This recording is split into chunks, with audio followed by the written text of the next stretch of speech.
Usually when you open up like a blueprint or a charter for a new society, Yeah. there's this certain expectation of categorization. Right, like an architectural schematic. Exactly. You anticipate a schematic. You look at the plumbing over here, you look at the electrical over there, and the engineer just points and says, here is how the water flows. It's comforting, honestly. It really is.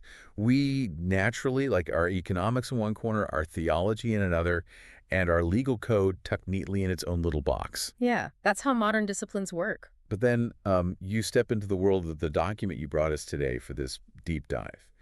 And suddenly that neat architectural schematic is just, well, it's completely thrown out the window. Oh, absolutely. It's gone. We are looking at a landscape of ideas that is, honestly, it's overwhelming in its sheer interconnectedness. It really forces you to abandon that modern habit of compartmentalizing knowledge. I mean, when you read something that treats a medieval definition of the soul as the direct mechanical cause of 21st century wage stagnation, it delivers a profound intellectual shock to the system. It really does.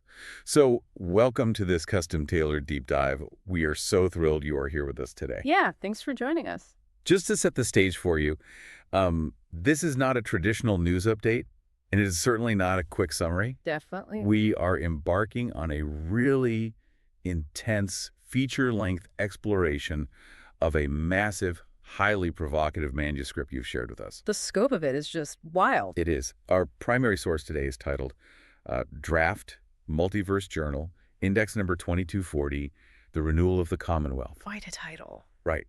It is a sprawling, incredibly detailed manifesto. I mean, it reads like a theological audit, an economic blueprint, and a constitutional charter all just rolled into one. Yeah, it's all of those things simultaneously. But before we go a single step further, I need to state our mandate for you very, very clearly. This is important. Yes. This document contains highly charged political, economic, and theological arguments. It covers everything from sweeping critiques of massive wealth concentration and, the rollback of corporate personhood to severe, uncompromising critiques of progressive Catholic theology. It pulls absolutely no punches. None. So we are taking absolutely no sides today. Our job is not to endorse or condemn these viewpoints. Right, we're just analysts here.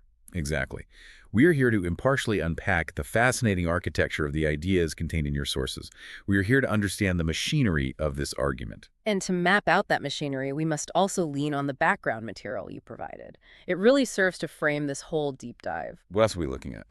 Well, we have Pope Leo XIV's 2026 Encyclical, Magnifica Humanitas, which is a document grappling with preserving human dignity in the age of artificial intelligence. Okay, that makes sense. And alongside that, we have a highly rigorous, traditional, pre-1958 Thomistic review of that exact encyclical. A Thomistic review, so very grounded in Thomas Aquinas. Exactly. Very strict.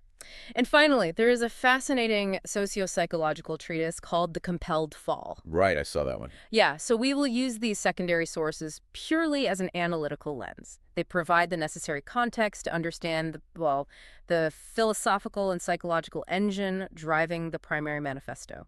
Index number 2240.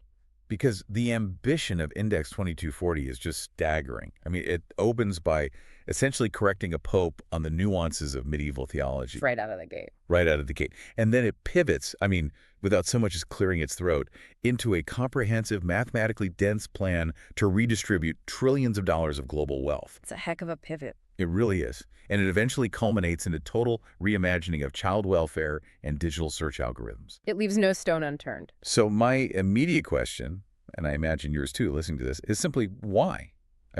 What possesses an author to begin a massive socioeconomic charter with a highly academic theological critique of a papal encyclical on AI? It seems disconnected at first, but the author operates on a very specific, unbreakable premise. Which is? That bad theology inevitably leads to bad anthropology. Okay. And bad anthropology creates the philosophical loopholes that eventually permit economic and technocratic exploitation. So it's a domino effect. Exactly. For the author of Index 2240, if you get the definition of a human being wrong at the spiritual or metaphysical level, well, it is only a matter of time before you start treating them as raw material at the economic level. Wow. Yeah. And to demonstrate this vulnerability, the text draws heavily on that traditional Thomistic review to identify 10 major deviations from traditional Catholic faith in Pope Leo XIV's Magnifica Humanitas. And I noticed the author treats these deviations as catastrophic vulnerabilities. Yeah. Like, it's not framed as a polite academic disagreement. No, not at all. It's presented as a dangerous departure that destabilizes the whole society. Yeah, they see it as structural damage. So let's look closely at these 10 deviations, because they really form the bedrock of the entire economic argument that follows. Let's break them down. I see a distinct cluster of these critiques, centered around how we define the nature of the human being. Right. For instance, the first one. The Encyclical claims that humans possess infinite dignity. And the author, leaning on Aquinas' Summa Theologiae, pushes back on this incredibly hard. Yeah, the word infinite is the real sticking point there. Why is that such a big deal? Well, in traditional, strict Thomistic theology, infinite is a predicate restricted exclusively to God.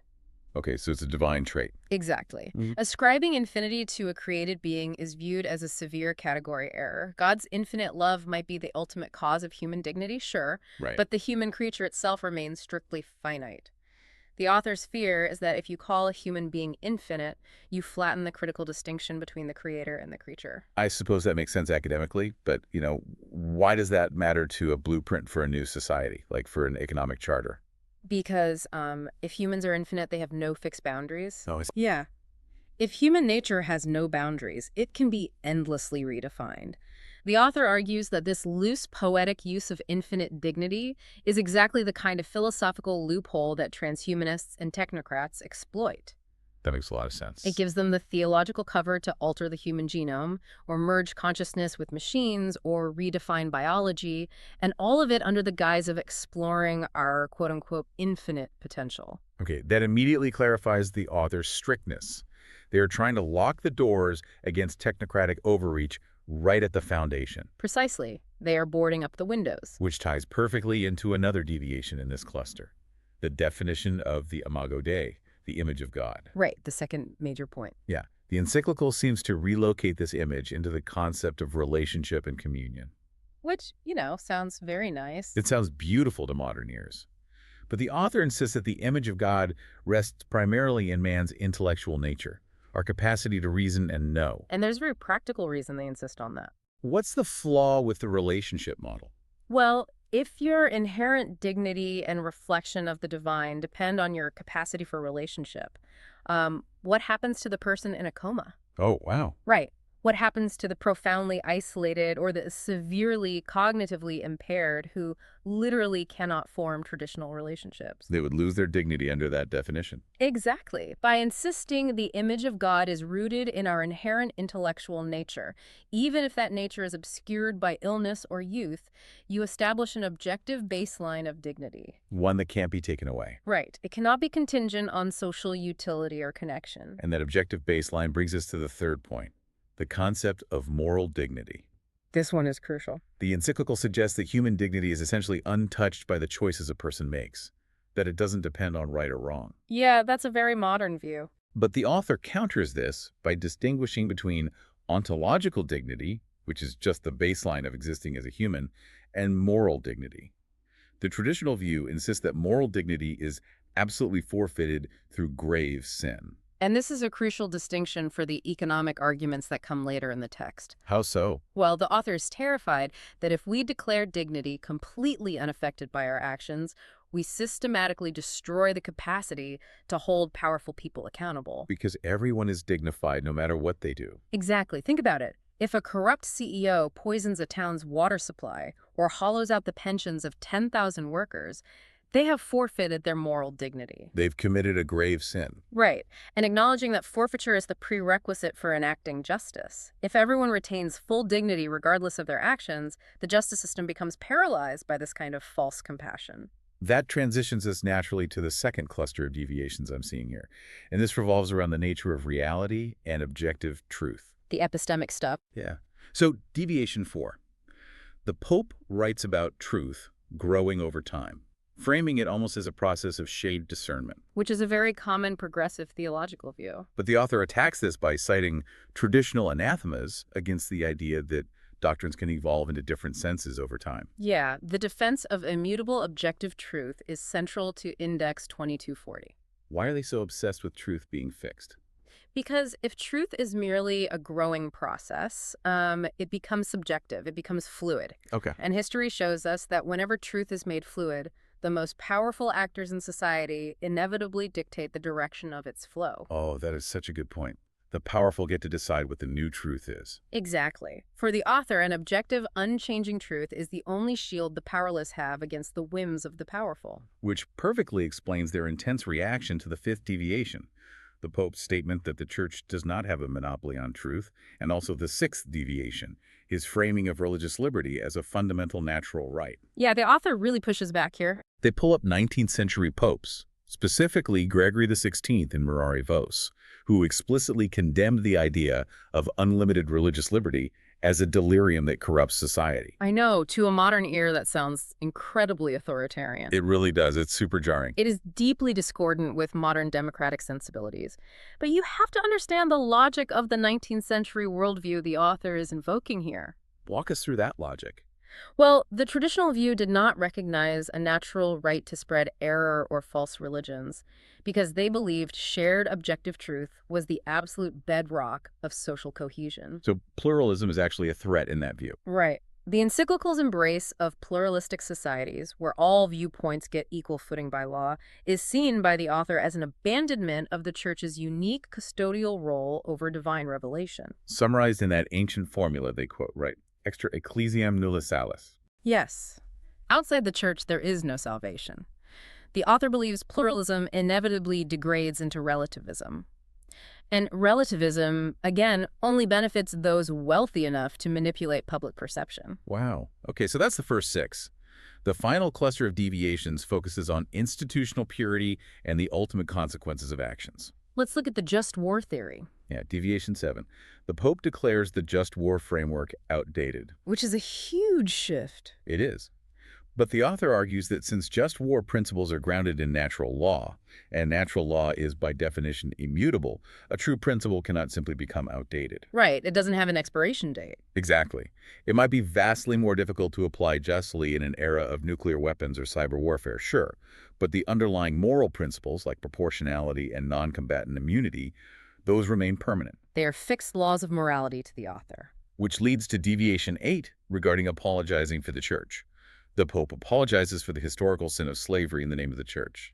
And the author, leaning on Aquinas, again, vehemently objects to that framing. Why? I mean, shouldn't institutions apologize? The author argues that the Church herself is the spotless bride of Christ, so only her members sin, never the institution in its essence. So it's a way to protect the theological integrity of the institution itself. Exactly. It protects it from the moral failures of the individuals who happen to administer it at any given time. Okay. That brings us to deviation 9, which is about eschatology, or the last things. This one is fascinating. It is.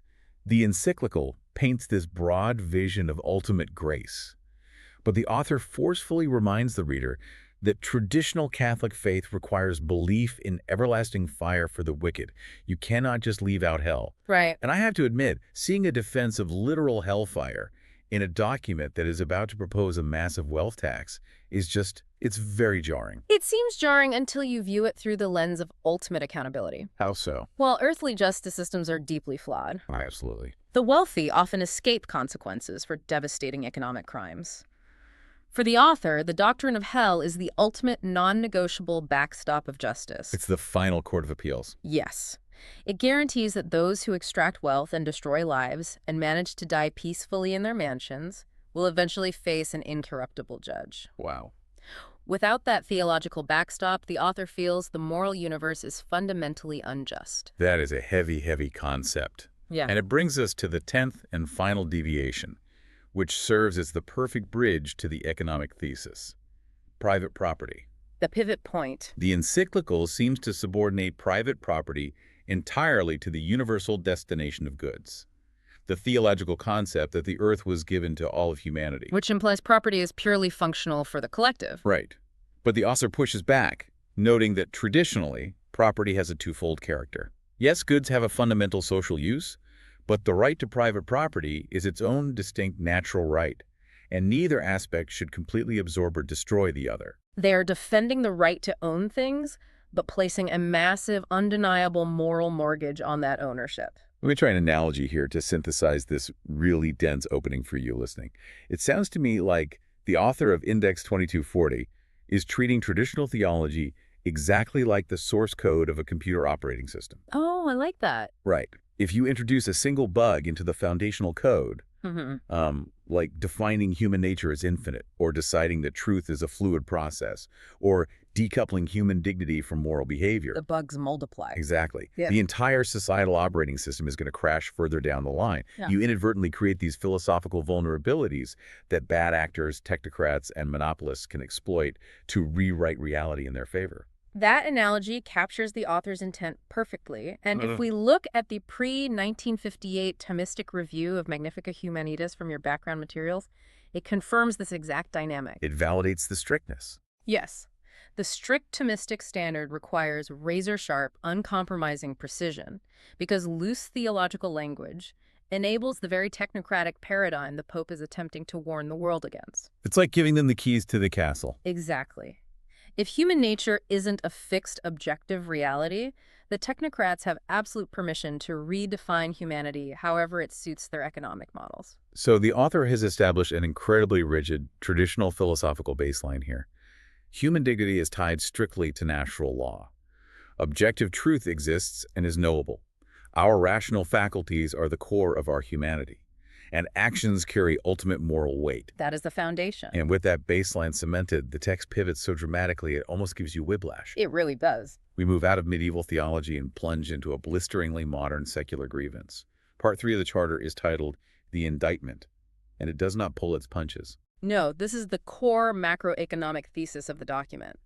The text claims that we are not experiencing normal market fluctuations, but rather living through what it explicitly calls the slow theft of generations. The slow theft of generations. And they don't just make a sweeping philosophical claim here, they bring the receipts. They bring a lot of data.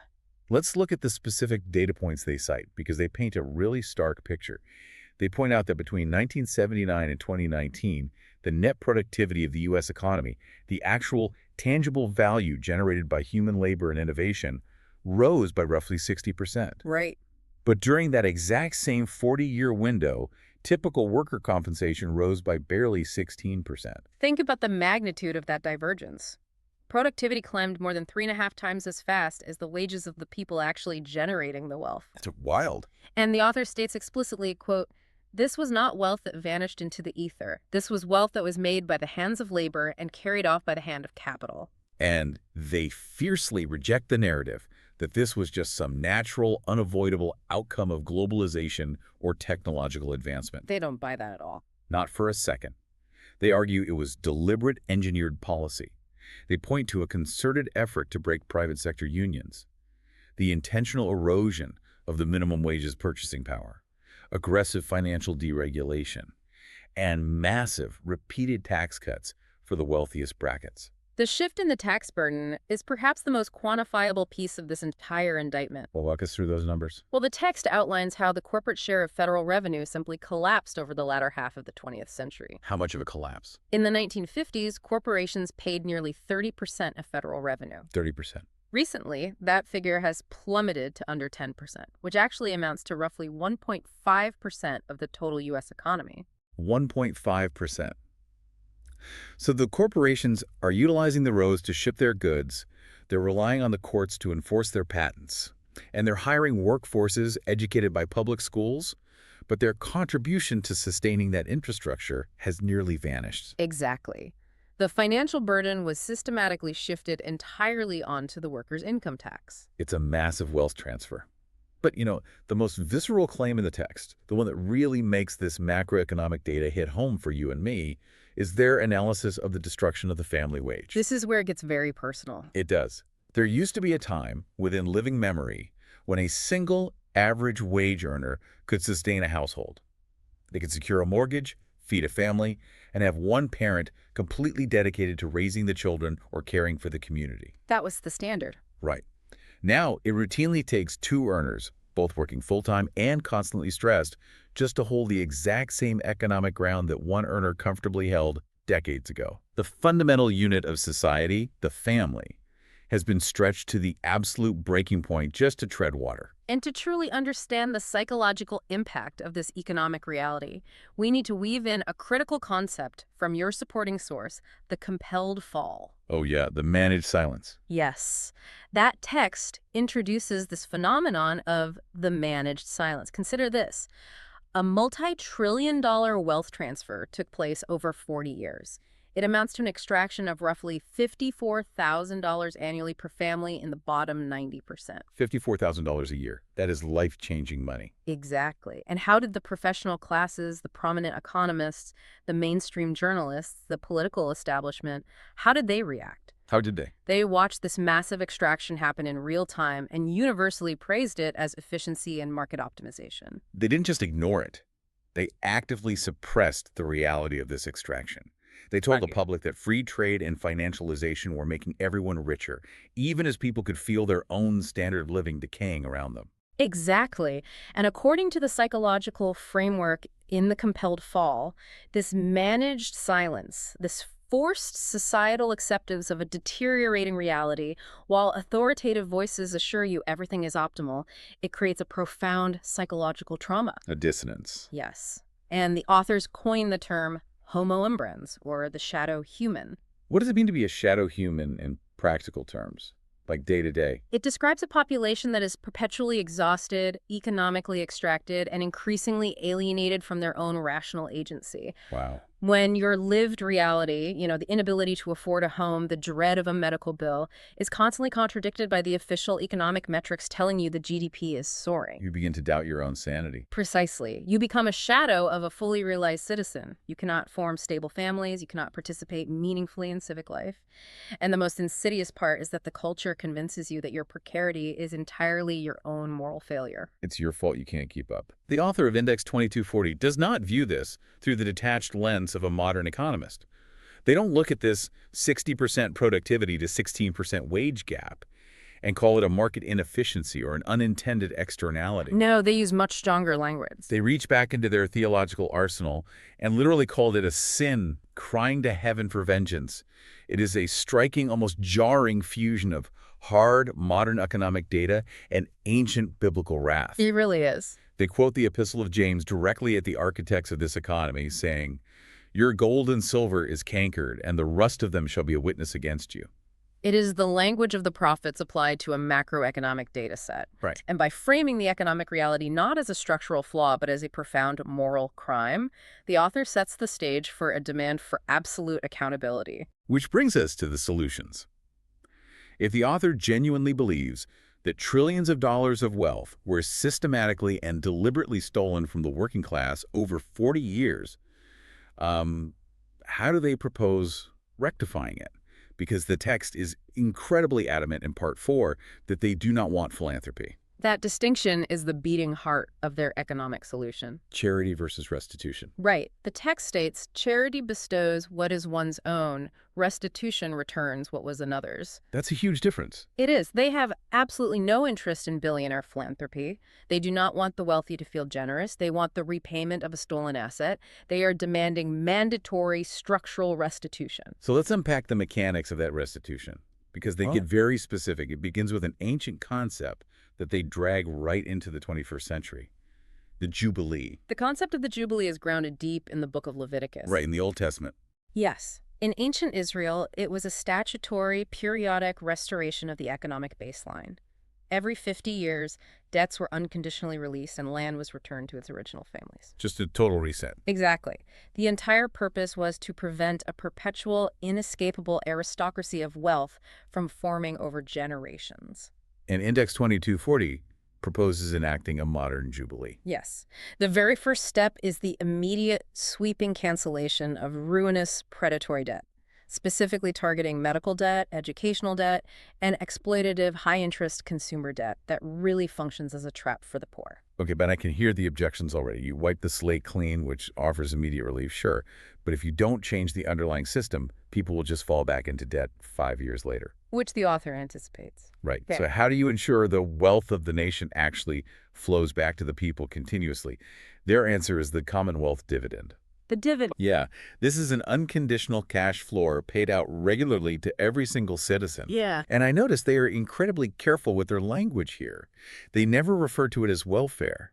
They insist on calling it an inheritance. The framing as an inheritance is essential to their philosophy. Why does that word matter so much? Because if you structure a payment as a welfare benefit, it usually comes with means testing. Right, you have to prove you're poor enough. Exactly. It is tied to behavior, employment status, or income levels. This allows the administrative state to weaponize the benefit, dividing the population into the deserving and undeserving poor. It creates a bureaucracy of judgment. Yes. By framing it as an unconditional inheritance, the author is recognizing a fundamental reality. The immense wealth of a modern nation, the physical infrastructure, the legal frameworks, the algorithms built on public data, the patents funded by public research, all of that was built by the shared cumulative life of the community over generations. So it belongs to everyone. Every citizen is a legitimate heir to that shared prosperity. They point to the Alaska Permanent Fund, which pays a dividend to residents based on oil revenues, as a proven existing model of this exact concept. But let me play devil's advocate here, because if you enact a $1.2 trillion cash floor and just start handing every citizen a monthly check, the market is incredibly efficient at absorbing free money. Oh, absolutely. Won't my landlord simply raise my rent by the exact amount of my dividend the very next day? Won't healthcare premiums just absorb the extra cash? The author anticipates exactly that market reaction. They understand that cash alone cannot solve structural extraction. So what's the shield against that? Therefore, the dividend is paired with what they call the social wage or universal basic services. Universal basic services. How does the social wage protect the dividend? The social wage involves removing the essential pillars of a dignified life from the speculative market entirely. Yeah. It mandates providing healthcare, higher education, housing, local transit, and broadband access either free or nearly free at the point of need. That's massive. It functions as a virtual income. If you are guaranteed high-quality, non-market housing and your medical needs are covered, the landlord and the insurance executive lose all their leverage. Because you can just walk away. Right. You receive the cash dividend to exercise true freedom of choice in the broader market, while the social wage ensures you are never priced out of basic existence by illness, ignorance, or shelter costs. That dramatically reshapes the baseline of survival. And then they introduce the care pillar, which represents a massive paradigm shift in how we value labor. This is a really vital part of the charter. They demand that unpaid caregiving, raising children at home, tending to elderly parents, supporting disabled family members, be recognized as an actual foundational industry. And the background data they cite for this is staggering. Economists estimate that this unpaid domestic labor is worth over $1 trillion annually to the U.S. economy. $1 trillion. And it is overwhelmingly performed by women. The current system relies on this labor to produce the next generation of workers, but offers zero economic compensation for it, actively penalizing caregivers in their career trajectories and retirement savings. So they want to pay for it. Yes. The charter demands a substantial care income or social credit to explicitly reward this labor.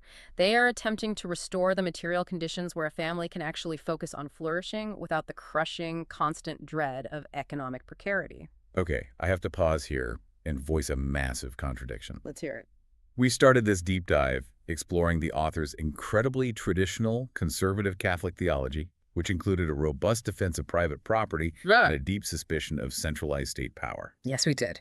But everything we just outlined, universal basic services, a massive Commonwealth dividend, wiping out private debt contracts, state-funded care incomes, doesn't this just amount to classic, sweeping state socialism? It sounds like it, doesn't it? It totally does. How on earth does the author reconcile this radical left-wing economic redistribution with their conservative theological baseline? It is the most fascinating tension in the entire document, and the author addresses it head-on when they detail the social wealth fund. Okay, so how do they square that circle? Well, the text explicitly and, quote, forcefully condemns traditional state socialism or nationalization. Oh, really? Yes. Systems where the government seizes command of the means of production, dictates quotas, and manages industries, they reject that entirely. So what's the alternative mechanism? The mechanism they propose is a civic investment fund, heavily modeled on Norway's massive sovereign wealth fund. Okay, help me understand the functional difference here. Yeah. If the government owns a massive fund that controls wealth, how is that not just socialism by another name? The difference lies in how the ownership is exercised. Yeah. The Civic Investment Fund acts as a passive diversified owner. It holds equity in major corporate enterprises, and it captures the dividends and growth of that equity to fund the social wage and the Commonwealth dividend. But it doesn't run them. Exactly. It explicitly does not manage the companies. It doesn't tell the tech monopolies how to write their code. It doesn't tell the agricultural sector what to plant, and it doesn't set prices. It's just collecting the community share of the profit. Right. And furthermore, the entire apparatus is governed by the rigid Catholic principle of subsidiarity. Subsidiarity. I've heard that term, but what does it actually mean in the context of this massive fund? Subsidiarity is the principle that no higher or larger authority should absorb functions that can be performed efficiently by a lower or smaller authority. Bring that down to earth for me. In practice, this means the wealth generated by the fund is systematically pushed down to the lowest, most local level possible, to individuals, households, and municipal councils. So it bypasses the federal government? Mostly, yes. The Charter violently opposes hoarding power in a centralized state bureaucracy in Washington. It is an intricate architecture designed to empower the individual citizen with resources, protecting them simultaneously from the monopoly power of massive corporations and the overbearing coercive power of a centralized administrative state. That is a remarkable needle to thread. But we have to talk about the math. We are talking about funding a $1.2 trillion personal dividend, plus underwriting the massive costs of universal basic services, plus the care pillar. It's a huge price tag. Where is this money actually coming from? If you just print trillions of dollars to pay for this, you will trigger hyperinflation that destroys the very working class you are trying to save. The author is acutely aware of the inflation risk, and they dedicate significant space to it. They are not advocating for modern monetary theory where you just print the deficit. Okay, good. So where does it come from? In the sections detailing the funding, they lay out exactly where the capital comes from. Real returns on equity and real levies, transferring existing hoarded wealth rather than conjuring new money into existence. Give us the specifics. The absolute cornerstone of this revenue model, generating the lion's share of the funding, is the land value levy. Right. They draw heavily on the 19th century political economist Henry George for this. Explain how a land value levy works, because it requires a complete mental shift in how we traditionally view real estate and property taxes. It really does. The underlying logic is undeniably compelling once you grasp it, though. Let's build a scenario. Okay. Imagine an empty, undeveloped lot sitting in the middle of downtown Manhattan. Got it. Now imagine an identically sized empty lot in the middle of the Nevada desert. Okay, pictured them both. The Manhattan lot is worth tens of millions of dollars. The desert lot is essentially worthless. Obviously. We have to ask, did the owner of the Manhattan lot do anything through their own labor or genius to create those tens of millions of dollars in value? No. They just held the title. Exactly. The immense value was created entirely by the community surrounding the lot. The city taxpayers built the subway lines that bring foot traffic to it, the local police force keeps the area safe, and millions of people choose to live and conduct commerce around it. The community's collective effort generated the value. Yes. The value of the land itself is created by the presence and labor of the community, but under our current system, the massive financial profit from that value falls entirely into the private lap of the title holder. It's unearned. It is the definition of an unearned increment. And our current property tax system actually creates perverse incentives. How so? Well, if you buy a lot and build a beautiful, productive apartment building on it, the city reassesses your property and raises your taxes, punishing you for creating housing. Right, you get penalized for building. But if you are a speculator who buys the lot and simply lets it sit empty, surrounded by a chain link fence, waiting for the neighborhood to improve so you can sell it at a massive profit. Your taxes stay low. Exactly. Your taxes remain incredibly low. You are rewarded for hoarding a scarce resource and contributing nothing. So how does the land value levy fix that dynamic? The charter proposes a levy strictly on the assessed value of the land itself, completely exempting the value of any actual buildings, factories, or improvements the owner has built upon it. Oh. So it aggressively punishes the speculator who is just sitting on an empty lot in a high-demand area, bleeding them until they either develop it or sell it to someone who will. Correct. But it completely spares the developer who actually builds a productive factory or a dense apartment building, because their improvements aren't taxed at all. Precisely. It unleashes productive development while capturing the socially created value of the land. That's brilliant. And the math behind it is staggering. The text estimates the aggregate value of land in the United States to be between $30 trillion and $40 trillion. Wow. Implementing a levy on that value yields roughly $850 billion a year in revenue. That pays for a lot of dividends. It does. And from a practical standpoint, the beauty of a land tax is its unavoidability.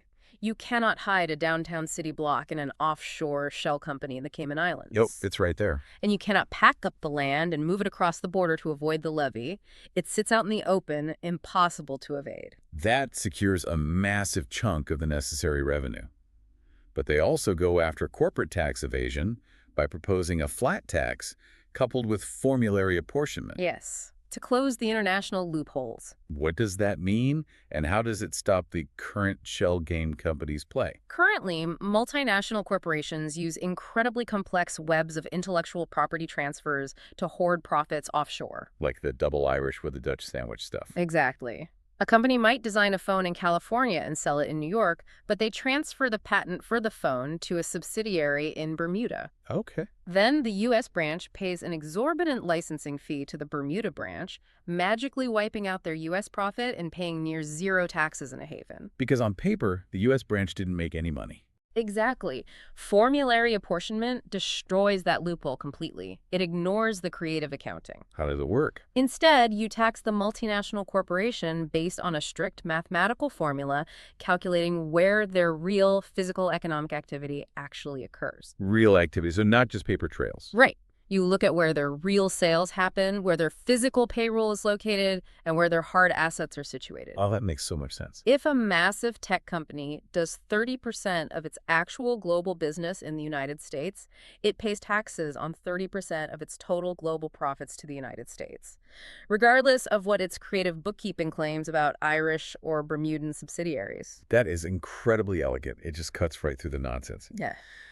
But right after overhauling the tax code, we hit a section that might contain the most radical legal argument in the entire manuscript: the rollback of corporate personhood. Part 12, yes. The author demands that we legally strip corporations of their liberty rights. Yes.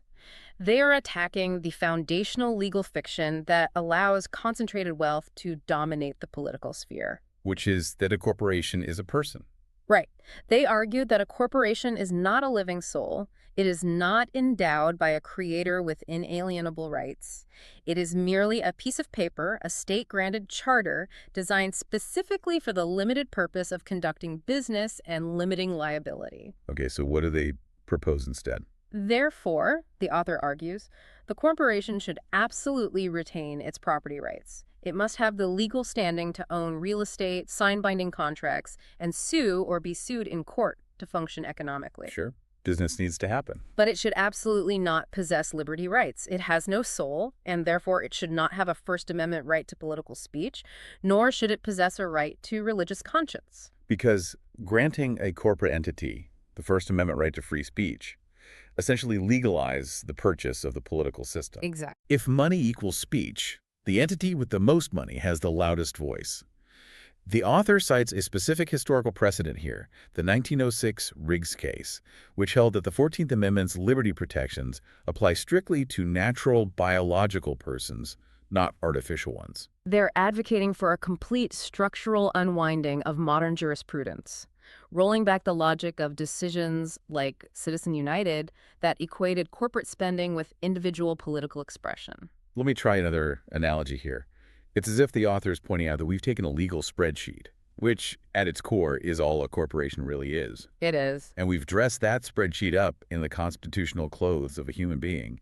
And now that spreadsheet has been handed a massive megaphone and is deafeningly shouting over the voices of actual breathing citizens in the public square. That captures the dynamic perfectly. The spreadsheet is drowning us out. Right. The author wants to restore political voice exclusively to the men and women to whom it naturally belongs. And if we connect this back to their initial indictment, the 40-year theft of wages, the logic closes seamlessly. How do they connect? The author argues that first, the economic wealth was stolen through engineered policy, and second, the means of protesting that theft were stolen. because unlimited corporate money drowned out the citizens' ability to influence the political system to fix it. Which provides a seamless transition into the next major pillar of the Charter. Yeah. Stealing the wealth of a generation is one thing, but the Charter argues that stealing truth was the necessary mechanism that made the economic theft possible in the first place. You have to control the narrative. Right. You cannot systematically rob a population for 40 years unless you exert profound control over what they see, hear, and believe. Which brings us to the essays focusing on the freedom to listen and the corresponding legal frameworks. Here, the author performs a brilliant, counterintuitive inversion of how modern society typically debates free speech. This blew my mind when I read it. Almost every contemporary debate around free speech is framed from the perspective of the speaker. My inherent right to say what I want, tweet what I want, or publish what I want. But the author flips the script entirely. They argue that the primary victim of censorship is not the speaker, but the listener. It is a profound shift in perspective that changes the entire legal equation. Why is the listener the bigger victim? Think about it. If a speaker is censored, silenced, or deplatformed, they are acutely aware of it. They feel the wound. They know they have been marginalized. Right, they can complain about it. But the audience, the millions of listeners who are quietly denied the opportunity to hear that perspective, to weigh that competing reality, to evaluate the evidence and decide for themselves if they are being lied to. They don't even know what happened. Exactly. They are robbed without even realizing a theft took place. Their reality is artificially constrained without their consent. The author argues that the true devastating measure of censorship's harm is the epistemic deprivation of every single mind downstream of the silenced speaker. And this philosophical shift brings us to the author's intense focus on hidden curation. They argue that the modern tools of algorithmic throttling, shadow banning, and the invisible manipulation of search results are actually far more dangerous and corrosive than open, state-sponsored censorship. The reasoning is chillingly logical. Open censorship announces itself. Like a banned book list. Right. If a totalitarian state bans a book or blocks a website, you know you are being denied information. The open censor treats you as an enemy to be defeated in the open. But algorithms don't do that. No. Hidden curation corrupts your fundamental picture of reality while leaving you entirely confident that the picture you are viewing is authentic and complete. You don't know that the algorithm has demoted a specific viewpoint or elevated a specific narrative. It's invisible. The hidden curator doesn't treat you as an enemy. They treat you as an instrument to be tuned. It falsifies your reality without your consent, manipulating your worldview while preserving your illusion of free will. To combat this, the Charter demands absolute, uncompromising freedom within the digital commons. They argue that dominant digital platforms must be legally classified and regulated as common carriers, much like the phone companies or the electrical grid. They just have to pass the signal. Yes, they must transmit lawful speech neutrally, without any hidden algorithmic preference or ideological downranking. And they draw the line on exceptions incredibly narrowly. Very narrowly. They basically permit restrictions on only two things: pornography, which requires a strict age gateway to protect children and non-consenting adults from accidental exposure, and gratuitous real-world violence. Aside from that, the information must flow freely. But, and this is a massive but, paired with this radical, almost absolute freedom of transmission, is a highly structured, rigorous legal remedy for deliberate, harmful lies. Okay, here we go. This brings us to the section on accountability for lies.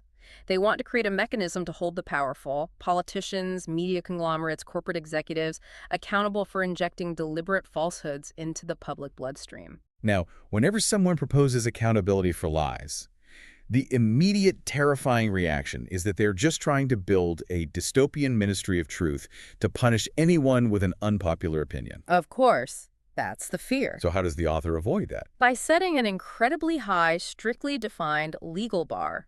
The framework is not designed to punish honest mistakes, bad predictions, or deeply unpopular, even offensive opinions. So what triggers it? To trigger accountability, the statement must be a demonstrable, factual falsehood, uttered knowingly or with reckless disregard for the truth, and it must cause traceable, material harm to the public or specific individuals. That is a very high bar. Furthermore, the entire remedy is designed to be reintegrative, not punitive. It is about restoring the integrity of the truth, not extracting vengeance. They break this accountability down into 3 degrees. Let's walk through these because the mechanics are fascinating. What happens at the first degree? The first degree handles contained offenses, perhaps a localized lie or false claim with limited reach.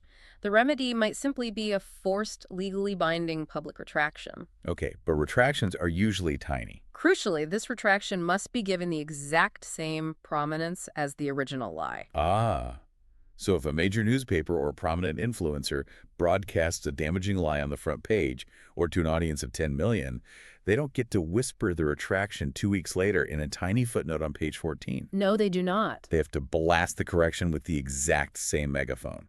That's brilliant. What elevates it to the second degree? The second degree is triggered by knowing falsehoods that cause substantial, widespread harm. This level includes the prominent retraction, but it adds severe financial penalties, Like fines. like the complete disgorgement of all profits gained through the deception. You are legally barred from keeping the money or the engagement revenue you generated by lying. It also mandates funded remediation, meaning the liar must financially underwrite the cost of ensuring the truth reaches every single person who is exposed to the original lie. They have to pay to fix the mess they made. And the third degree, I imagine this is reserved for the truly powerful actors. Yes, the third degree is for those whose office, wealth, or platform gave their deliberate lie massive reach and resulted in foreseeable grave injury to the public trust or public health. What's the penalty? The penalty here is devastating, piercing the corporate veil. Personal liability. Yes. It introduces personal liability. The individual executives or politicians who orchestrated the deception cannot hide behind the limited liability of their corporate entity. They must answer personally. That's huge. It includes full financial disgorgement, massive restitution, and most critically, permanent legal disqualification from ever holding offices of public trust or fiduciary power again. You permanently lose your right to hold power if you abuse that power to systematically deceive the public. It treats truth as a critical public utility that cannot be poisoned without consequence. Exactly. There is another mechanism in this section that I found brilliant: the right to contest false witness. They want to empower citizens to directly challenge false facts embedded in massive AI datasets and public digital records. This directly addresses a uniquely modern nightmare. Explain that nightmare to us. Imagine you are falsely accused of a crime or a professional failing. Eventually, the truth comes out and the original article is retracted. But before the retraction, massive large language models scraped the original false article. Oh no, so it's baked into the AI. Now, every time someone searches your name, the AI hallucinated the debunked lie, presenting it as authoritative fact. You have no human editor to appeal to. You are trapped in a digital purgatory. How does the charter fix that? The charter proposes a technical and legal mechanism. If a citizen can prove in an administrative hearing that a factual claim circulating in the data ecosystem is objectively false, the system must append a permanent, mathematically secure correction to that data. Like a digital tag. And here is the genius part. That correction creates a persistent cryptographic record that travels with the data forever. Anyone training an AI model in the future must legally consume a continuous feed of these verified corrections, ensuring the machine doesn't endlessly relearn and repeat the debunked lie. If we extrapolate this entire epistemic framework back to our background source, the compelled fall, the pieces connect perfectly. They really do. The compelled fall argues that when the state or powerful monopolies compel the public to accept obvious lies, whether it's gaslighting them about the true state of the economy or forcing them to accept unnatural moral frameworks, it literally degrades human rational faculties. It breaks the mind. Right. It creates the homo umbrans, the shadow humans paralyzed by cognitive dissonance. The entire goal of the Charter's epistemic justice section is to restore the epistemic commons. They want to guarantee that citizens have a clean, unmanipulated data feed of reality. Precisely. The author understands that democratic self-governance is physically impossible if the population's perception of reality is being covertly managed, filtered, and manipulated by self-interested third parties. You cannot vote rationally if your worldview is built on a foundation of managed illusions. That brings us to the next critical phase of the document. We've talked extensively about restructuring theology, redistributing trillions in economics, stripping corporate power, and securing the truth. The big pillars. But all the money and unvarnished truth in the world won't save a society if the actual institutions governing our daily lives are completely broken. How does the Charter propose fixing democratic and social structures, especially considering that public trust in politicians and institutions is currently at historic lows? The author turns their attention to governance, and they bypass traditional electoral politics entirely, proposing the widespread implementation of citizens' assemblies. Explain how a citizens' assembly works. It sounds somewhat like jury duty, but applied to public policy. It is very similar in its mechanism. Instead of electing professional politicians whose primary skill is raising corporate money for re-election, a citizens' assembly relies on sortition, choosing representatives by random lottery. Literally just drawing names out of a hat. Exactly. It ensures a statistically accurate micro-representation of the public across lines of age, class, gender, and geography. And then what do? These assembled citizens are taken out of their daily lives, compensated for their time, provided with exhaustive evidence, and given access to expert counsel from all sides of an issue.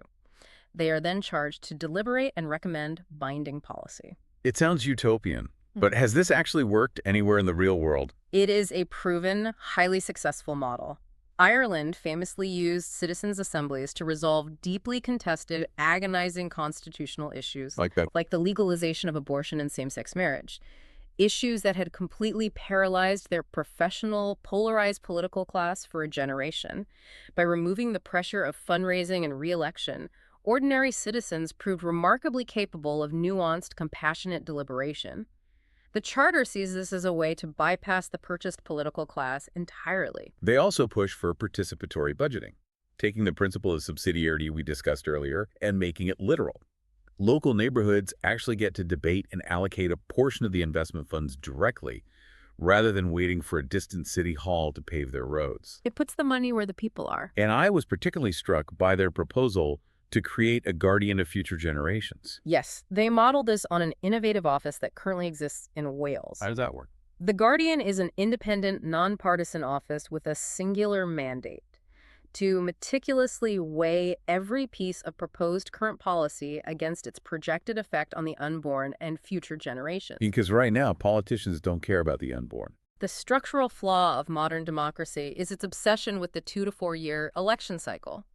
Politicians are heavily incentivized to borrow money today to buy votes, offloading the catastrophic debt or ecological damage onto citizens who haven't been born yet.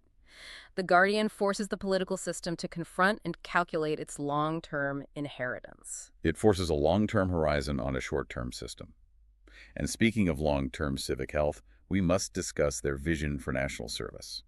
Given their intense focus on individual dignity, I was relieved to see they do not advocate for a mandatory, coercive draft. They want to build a system of honored, voluntary service. A mandatory draft would violate the core philosophy of the document. Remember, compulsion undermines the unconditionality of the Commonwealth dividend we discussed. Right. If the state forces you to labor, you are not a free citizen receiving an inheritance, you are a subject. So how do they get people to serve? Instead, they propose creating an ascending, highly visible ladder of economic and social rewards to incentivize service. This service isn't just military. It broadly includes ecological conservation, teaching in underserved areas, and critically, connecting back to the care pillar, they explicitly include raising your own children and caring for the elderly as recognized, honored service to the Commonwealth. The incentives are powerful. They scale up from entry-level education endowments for brief stints of service to sustained preferences in acquiring social housing, all the way up to unlocking a permanently larger lifelong dividend for 10 or more years of dedicated service. But there is a line they won't cross. Right. The author draws a very hard, brilliant line to prevent this from turning into a dystopian nightmare. They state that while service unlocks civic authority, societal trust, and economic reward, it never unlocks extra voting power. Crucial point. We are not creating a ruling class of veterans like in the sci-fi universe of Starship Troopers. Every single citizen, regardless of their service record, retains an equal basic vote. It is a delicate balance. It is designed to bind the community together through shared labor, mutual sacrifice, and public honor, without fracturing the society into a two-tiered system of first-class and second-class citizenship. And speaking of protecting the most vulnerable members of the community, we have to talk about the Charter's total, radical reimagining of the child welfare system. They are demanding the complete abolition of what they term institutional warehousing for vulnerable youth. The foster system, essentially. Right. When a child must be removed from a dangerous, abusive, or neglectful home, our current bureaucratic system frequently processes them into a facility, a group home, or an institutional setting. The Charter views this as compounding the trauma. So what's the alternative? They propose replacing this massive bureaucracy with a decentralized system of strictly vetted, single adult mentors embedded directly within the community. Just one-on-one mentorship. Exactly. The overarching goal is rapid, stable human connection. In this new model, safety is achieved through structure, ensuring the child has multiple, distinct, trusted adults visible and active in their daily life. Not just shifting them between facilities. Right. And success is no longer measured by how many hours a social worker clocks or how many forms are filed in triplicate, but solely by whether the child successfully forms secure, lasting human attachments. This section contains what I consider one of the most profound sentences in the entire document. When discussing how vulnerable youth interact with the national service programs, the author writes, "The door of service opens upon consent. The door of protection opens upon harm, and they must never become one door." It is a necessary, profound safeguard against the darkest tendencies of the state. It means you absolutely never draft vulnerable, at-risk kids from broken homes into a service track like the military or a labor corps under the guise of saving them or building their character. No. If a child is suffering and needs rescue, they go exclusively through the door of protection. They receive care. You do not turn an endangered, traumatized child into a conscript for chief state labor and call it salvation. Exactly. It prevents the state from exploiting the child welfare system as a pipeline to fill the ranks of its service programs. It honors the inherent dignity of the child, valuing their healing far above their potential utility to the state. We're entering the final phase of this journey. We have to bring all of these soaring ideas back down to earth. We've covered a breathtaking utopian-sounding vision. Trillions of dollars redistributed, the entire tax code overhauled, the digital public square liberated from algorithms, the child welfare system reinvented. It's a lot to process. It is. So I have to ask the pragmatist question. Does the author actually have a blueprint for how to build this machinery? Or is this just a massive, beautiful, philosophical wish list? The author is remarkably, almost surprisingly sober about the sheer political and physical reality of what they are proposing. They do not wave a magic wand. Yeah, their plan. They include a detailed Appendix A, the implementation difficulty analysis, where they rigorously rank every single proposal from hardest to easiest to achieve. Walk us through these tiers. What does the author admit is the hardest mountain to climb? Tier 1 represents the most extreme difficulty. This includes the legal rollback of corporate personhood. The author acknowledges this likely requires a full constitutional amendment, which translates to a vicious, generational legal and political battle against entrenched corporate power. That's a tall order. It is. Tier 1 also encompasses the massive physical labor required to actually build the millions of social housing units and new care facilities promised in the social wage. You can draft all the policy you want, but you cannot magically automate the physical labor of bricklayers, plumbers, and nurses. That takes time and massive resources. What falls into tiers 2 and 3? These are the moderate to hard initiatives. This includes implementing the land value levy. While the concept is elegant, the execution requires assessing and separating the land value from the improvement value on every single parcel of real estate in the nation. That's a logistical nightmare. It also includes the massive overhaul of the flat tax and formulary apportionment and the complex legal battle to establish the digital commons and common carrier rules for tech platforms. And tier 4, the low-hanging fruit. The Jubilee debt relief. Canceling medical and predatory consumer debt is largely a statutory and budgetary act. It doesn't require building new infrastructure. Similarly, ending forced arbitration clauses and implementing basic transparency rules can be achieved relatively quickly with executive action or single pieces of legislation.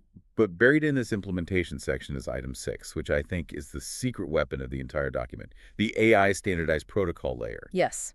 While much of the early theological section warned against the transhumanist abuses of AI, the implementation section views AI as the ultimate necessary bureaucratic force multiplier. They want to use AI to run the state. They propose building a massive state-owned AI protocol layer early in the transition, because the administrative burden of this charter is immense. But AI can map the contradictory, archaic legal codes across thousands of jurisdictions. AI can automate the massive continuous land valuations required for the levy. AI can flawlessly run the flat tax payment and distribution systems. Turning the bureaucracy into software. Exactly. The author believes AI can transform massive, sluggish, error-prone government bureaucracies into lean, highly efficient software teams. AI is the engine that makes the administration of these incredibly complex, radical proposals technically feasible. But when you read the final pages, when you get past the AI models of the tax formulas, Hmm. the author ultimately admits that the true constraint on realizing this vision isn't a lack of money and it isn't a lack of technology, is it? No, it's not. The author explicitly states that the technological tools to automate the bureaucracy and the hoarded wealth required to fund the restitution largely exist right now, today. So what's holding it back? The only binding constraint holding this vision back is political will, the willingness of the powerful to relinquish their unearned advantage. And this is why the document does not end with a polite summary. It closes with Part 19, the summons. It frames the ultimate choice, facing the wealthy and powerful in the most apocalyptic biblical terms imaginable. It strips away all the economic jargon and essentially issues an ultimatum. You can either recognize the moral catastrophe of the last 40 years, empty your barns of hoarded wealth voluntarily, and restore the inheritance of the Commonwealth, or you will inevitably face the rust of your hoarded gold, acting as a witness against you, and from the collapse of this society and the ultimate judgment of the next. It is a demand for profound, agonizing interior conversion, followed immediately by massive structural mathematical restitution. The author believes you cannot have one without the other. What a staggering piece of intellectual architecture. Let's try to synthesize the incredible journey we've just taken. We started deep in the weeds of medieval theology, exploring Aquinas to argue that if you get the definition of human dignity wrong, if you call it infinite without boundaries, or if you sever it from moral behavior, you inevitably open a philosophical door to exploitation. That was the theological foundation. We then saw how that exact exploitation manifested over the last 40 years as a multi-trillion-dollar theft of wages, gaslit by the professional class, resulting in the destruction of the family wage and the creation of the exhausted shadow human. The economic indictment. And finally, we mapped out the author's radically detailed, mathematically rigorous architecture for total restitution. We moved from ancient concepts of jubilee and land value taxes to a universal Commonwealth dividend, to the legal destruction of corporate personhood, the establishment of citizens' assemblies, and the rescue of the digital public square from hidden algorithmic curation. It is a document that refuses to let the reader compartmentalize their worldview. It demands that your theology, your economics, and your politics answer to the exact same standard of objective truth and human dignity. Before we go, I want to leave you listening to this with a final thought to mull over. Drawing directly on those profound freedom to listen essays we discussed in the middle of our journey, think about the digital feeds you will inevitably scroll through today on your phone.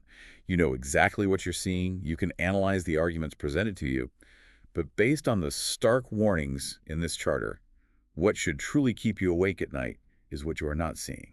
Who is the invisible algorithmic editor of your reality?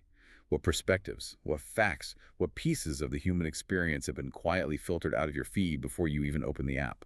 And if the very boundaries of your reality are being carefully and visibly curated without your knowledge or consent, how free is your mind, really? That is the ultimate question.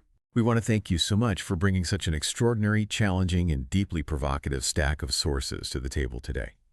This has been a massive, intense deep dive, and we hope it provided the exact level of analytical depth and perspective you were looking for. Keep digging into the primary sources, keep reading the fine print, and most importantly, keep asking the big questions. We'll catch you on the next deep dive.